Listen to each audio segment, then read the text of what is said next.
Welcome दोस्तों। इस video में बात करेंगे इस वक्त सोशल मीडिया पर क्या वायरल चल रहा है। ऐसे तो बहुत कुछ वायरल चल रहा है और इस शो के अंदर काफ़ी सारी अपडेट्स आपके साथ शेयर करने वाला हूं, जो कि ध्रुव राठी, अभिमन्यु, डोनाल्ड ट्रंप और अनभक्तों की तरफ से कुछ ऐसी फर्जी खबरें, जहां काफ़ी कुछ चल रहा है सोशल मीडिया पर। शेयर करेंगे एक करके आपके साथ अपडेट्स। लेकिन आगे बढ़ने से पहले आप सभी से गुजारिश, चैनल को सब्सक्राइब और इसके लिए लाइक, शेयर, कमेंट करना ना भूला करें। तो देश में काफ़ी कुछ हो रहा है, लेकिन एक तरफ पत्रकार जो है वो शादी में मजे लेते हुए दिखाई देने इस तरीके की तस्वीरें वायरल हो रही। रूबी का लियाकत हो या आपकी स्क्रीन पर, जी हाँ, सुधीर चौधरी, अमीश देवगन, सारे मजे लेते हुए दिखाई दे रहे हैं। और देश के अंदर जो अपडेट्स आ रहे हैं उस पर चर्चा कम ही हो रही होगी। जाहिर सी बात है भाई, दावत एंजॉय कर रहे हैं तो अपडेट्स कहाँ से देंगे। लेकिन देश में जो अपडेट्स है वो शेयर कर दें। अभी तक तो आपने सुना कि भाई ट्रेन के अंदर पानी घुस रहा है बारिश की वजह से, एयरपोर्ट पर से पानी गिर रहा है, राम मंदिर की जो छत है वो लीक, यानी ये सब तो सुन लिया। अब आप एक और खबर सुनिए, पीवीआर की छत पर से भी लीकेज। जो आपकी स्क्रीन पर ये देखिए, लोग काफ़ी नाराज दिखे, मूवी देखने गए हुए थे और मूवी के साथ साथ उनको पानी भी परोसा गया छत पर से, काफ़ी भड़के हुए थे। लेकिन आपके साथ शेयर करते हैं जो अपडेट बड़ी है। बड़ी अपडेट असल है अभिमन्यु के हवाले से। उन्होंने एक ट्वीट किया जिसके अंदर उन्होंने पूछा कि अगर कोई एक चीज़ है जो प्लैनेट पर से आप डिलीट करना चाहते हैं तो वो कौन सी चीज़ होगी। जिसका जवाब देते हुए तो पहले लोगों ने कहा कि आपका यूट्यूब चैनल खत्म। उसके बाद से कुछ लोगों के रिएक्शन आने शुरू हो गए। एक यूज़र है उपाध्याय DR, डॉक्टर है, उनकी तरफ से रिएक्शन आया, मुस्लिम कम्युनिटी। इस रिएक्शन के बाद सोशल मीडिया पर भारी हंगामा हो गया। लोग पता करने लग गए ये है कौन। पता चला ये डॉक्टर है। जी हाँ, एक डॉक्टर इस तरीके की बातें कर रहा है। लगातार लोगों ने जो है वो आलोचना शुरू करी और कार्रवाई की मांग शुरू कर दी। उसके बाद डॉक्टर साहब एकदम फड़फड़ाने लगे और उन्होंने फौरन से एक ट्वीट जारी किया कहते हुए कि मेरा अकाउंट हैक हो गया था और किसी ने ये ट्वीट कर दिया। और ये कह करके उन्होंने अपना ट्वीट भी डिलीट कर दिया और अपना अकाउंट भी हाइड कर दिया। लेकिन लगातार सोशल मीडिया पर उनका एक्सपोज चल रहा है कि किस तरीके से उन्होंने ये रिएक्शन दिया है और उसके बाद इस तरीके की उन्होंने हरकतें शुरू करी हैं और अभी भी लगातार उनके ऊपर कार्रवाई की मांग होती हुई दिखाई दे रही है। साथ ही साथ बता दें कि ध्रुव राठी के ऊपर FIR हो गई है और वजह यह है कि ध्रुव राठी के पैरोडी अकाउंट से लोकसभा स्पीकर की बेटी के बारे में कोई बात कही गई थी जो कि फेक थी।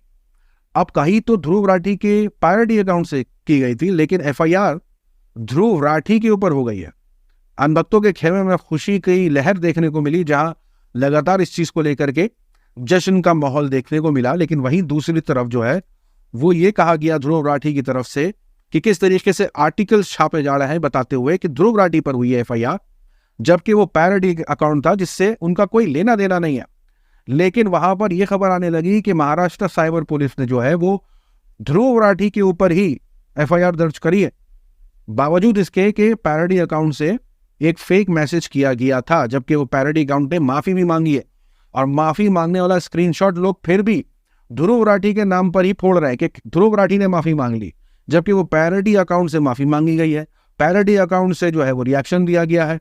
पैरोडी अकाउंट ने फर्जी खबर फैलाई थी। यहाँ ध्रुव का कोई लेना देना नहीं था, लेकिन इसके बावजूद जो है वो ध्रुव पर FIR होती है, ध्रुव पर बिल फटता है। लोग ध्रुव ही को घेर रहे हैं कि माफी मांग रहा है, देखो FIR हो गई तो माफी मांग रहा है, जबकि ध्रुव ने वो मैसेज किया ही नहीं, वो ट्वीट किया ही नहीं था।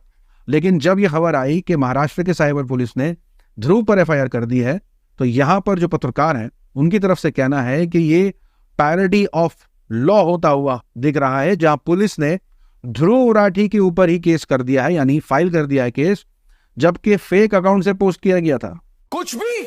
अब सबसे बड़ी खबर निकल के आई जब पता चला कि एक रैली में स्पीच देते हुए डोनाल्ड ट्रंप को जान से मारने की कोशिश की गई और बंदूक चली और वो ठक ठक ठक आवाजें आई तो कान को छूते हुए गोली निकल गई। और ये भी खबर आ रही थी कि हमलावर को भी मार गिराया स्नाइपर्स ने। तो ये सारी अपडेट्स आई और उन्होंने अपना हाथ का जेस्चर किया। एक तरफ बड़ी तारीफें हुई डोनाल्ड ट्रंप की, लेकिन वहीं दूसरी तरफ कुछ लोगों ने जो है वो पूरी जो गुत्थी सुलझाने की कोशिश करी कि पूरा हुआ तो हुआ क्या। कुछ लोगों ने रिएक्शन दिया कि क्या ये इनसाइड जॉब था, यानी अंदर का जॉब है, मतलब खुद से कराया हुआ तो नहीं था, किसी अपने ने तो करवाया हुआ नहीं था, यानी क्या है इसके पीछे की पूरी गुत्थी सुलझाने लग गए कि भाई पहले से ही कैमरा जो है वो स्नाइपर के ऊपर था जिसने फायर किया। तो इतनी हाई सिक्योरिटी पे भी डोनाल्ड ट्रंप के जो सिक्योरिटी गार्ड्स हैं जो उनको प्रोटेक्ट कर रहे थे, उन्होंने क्यों नहीं देखा। ये सारी बातें चलने लगी। कुछ लोगों ने वीडियो शेयर करी हादसे के पहले की, बताते हुए कि ये देखिए हादसे पहले कैसे जो है सिक्योरिटी पहले से ही लोगों को किनारा करने लग गया था, यानी हमला हुआ नहीं था, लेकिन सिक्योरिटी पहले से लोगों को वहां से हटाने लग गया। भाई कैसे पता चला कि हमला होने वाला है? तो इस तरीके की बातें चल रही हैं। लोगों ने जो है वो कुछ मीम शेयर करने शुरू कर दिए कहते हुए कि बड़ी घटिया स्क्रिप्ट उठाई है। कुछ लोगों ने, वो एक मूवी थी जिसके अंदर ये सीन था। इस वक्त हमारी पार्टी की पोजीशन पब्लिक में इस तरह है, हम जीत भी सकते हैं और हार भी सकते हैं। तुम मुझ पर गोली चलाओ और मैं मरूंगा नहीं, और ये न्यूज हर अखबार, टीवी चैनल्स इस पर आएगी, पब्लिक की सिंपैथी मुझे मिलेगी और हमारी पार्टी मेजॉरिटी से जीत जाएगी। लेकिन कंगना रनावत का अलग चल रहा है। कंगना रनावत का कहना है कि left ideology never cease to amaze me, यानी अब मुझे लेफ्ट जो आइडियोलॉजी वाले हैं ना, उनका अब कुछ समझ नहीं आता, अब वो शॉकिंग नहीं रहा है मेरे लिए। मतलब इस पूरे हमले को जो है उन्होंने लेफ्टिस्ट लोगों से जोड़ दिया। लोगों ने ट्रोल कर दिया कहते हुए कि 12वीं फेल जो है, जिसे लेफ्ट आइडियोलॉजी और राइट आइडियोलॉजी का पता नहीं है, वो इस पर ज्ञान दे रही हैं। चाइना मार्केट अलग ही हिलने लग गया। जी हाँ, चाइना के अंदर जो है वो टी शर्ट्स के ऊपर इस तरीके के प्रिंट्स देखने को मिलने लग गए। लेकिन जो नेशनल लेवल की खबरें हैं वो भी शेयर कर दें आपके साथ कि प्रधानमंत्री मोदी के 100 मिलियन फॉलोवर्स ट्विटर पर हो गए।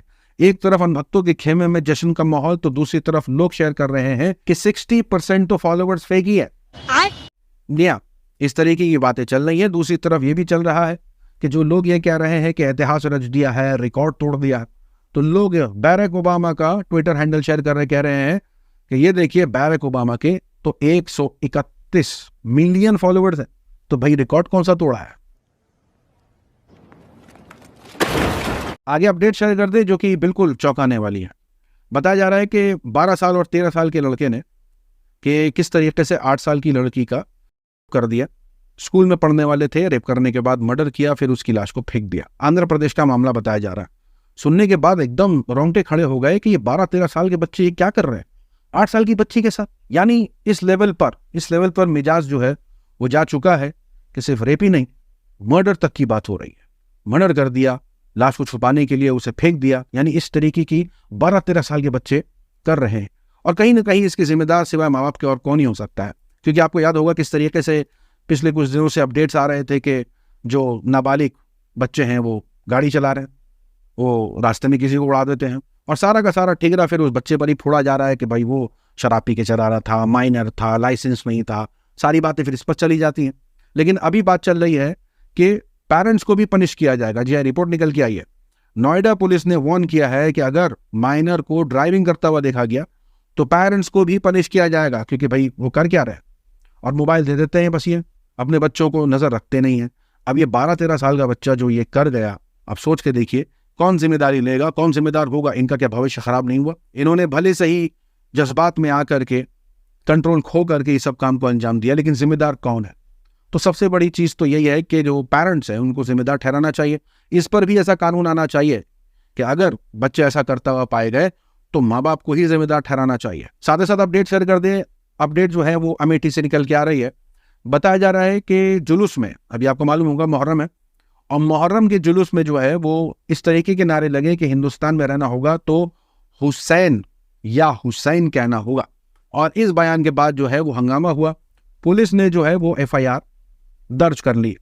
लेकिन लोगों का कहना है कि कई लोग जो है वो हिंदुस्तान में रहना होगा, जय श्री राम कहना होगा, जब इस तरीके का बयान करते हैं तो उन पर इस तरीके की FIR फौरन कार्रवाई क्यों नहीं होती। साथ ही साथ अपडेट शेयर कर दें। फिर से अनभक्तों के खेमे में फर्जी खबरें चलाई जा रही हैं। बताया जा रहा है कि किस तरीके से मेरठ में जो है वो कुछ मुसलमान साधु का भेष बदल करके वहां बच्चा चोरी का आरोप है, न जाने अलग अलग तरीके के आरोप लगा करके बताया जा रहा है कि हिंदुओं ने जो है वो इनको धर दबोचा और उसके बाद इनको पीटा, और ये अपने आप को मोहम्मद शमीम बता रहे हैं। यानी ये मुसलमान हैं जिन्होंने इस तरीके का ड्रेस कर रखा है, इस वजह से जो है वहां के लोगों ने इनको मारा पीटा। अब पूरा आरोप तो यही है कि ये बच्चे चोरी कर रहे थे, इसलिए वहां की पब्लिक ने मारा कि मुसलमान है, और मुसलमान इस तरीके का फेस बदल करके आकर के बच्चा चोरी करते हैं। इस तरीके के पूरा प्रोपेगेंडा चल रहा है। सुदर्शन न्यूज के पत्रकार समेत कई लोग इसको शेयर कर रहे हैं, जहां इसका एक्सपोज पत्रकार मोहम्मद जुबैर करते हैं, कहते हुए कि ये फर्जी खबर चलाई जा रही है। वो ना ही मुसलमान है, ना ही मुसलमान का भेष बदल के हैं, और ना ही वो कोई बच्चा चोरी कर रहे थे। जिस तरीके की भी क्लेम किए जा रहे हैं सब फेक है। वो हिंदू है और नाथ कम्युनिटी से आते हैं। नाम उनका गौरव, गोपी और सुनील बताया है पुलिस की इन्वेस्टिगेशन में। लेकिन जिस तरीके से अनभक्तों के खेमे में जो ये पूरा प्रोपेगेंडा चल रहा है, इसका एक्सपोज पुलिस भी कर रही है और सोशल मीडिया के हैंडल पर भी पत्रकार मोहम्मद जुबैर करते दिखाई दे रहे हैं। साथ ही साथ बता दें कि इनका एक कंपटीशन आ गया है। अब बिस्कुट का विस्कुट कर देना वो तो बड़ा वायरल रहा, लेकिन अभी जो कंपटीशन मार्केट में आया इनका, वो ये कह रहा है कि हम अपने माँ बाप को गालियां देते हैं। और वो गालियां कौन कौन सी है सुनिए। आजकल के बच्चे जब अंग्रेजी स्कूल में पढ़ते हैं ना, तो सबसे ज्यादा गाली अपने माँ बाप को देते हैं। क्या कह करके? क्या कह करके? Mummy daddy. अब मम्मी माने क्या? जो मरा हुआ है सो मम्मी, और डैडी माने जो डेड हो गया। कोई सेंस है इस बात की? तो भैया मैं तो बचपन से माँ बाप बुलाता हूँ, माता पिता बुलाता हूँ, मम्मी डैडी तो मैंने शायद ही बुलाया हो, तो मैं तो गाली देने से परहेज ही करता हूँ। खैर, आप देते हैं नहीं देते, अपना जो कीमती राय है ना कमेंट में जरूर बताइएगा। मिलूंगा आप सभी से अगले वीडियो में, तब तक के लिए अपना ख्याल रखें।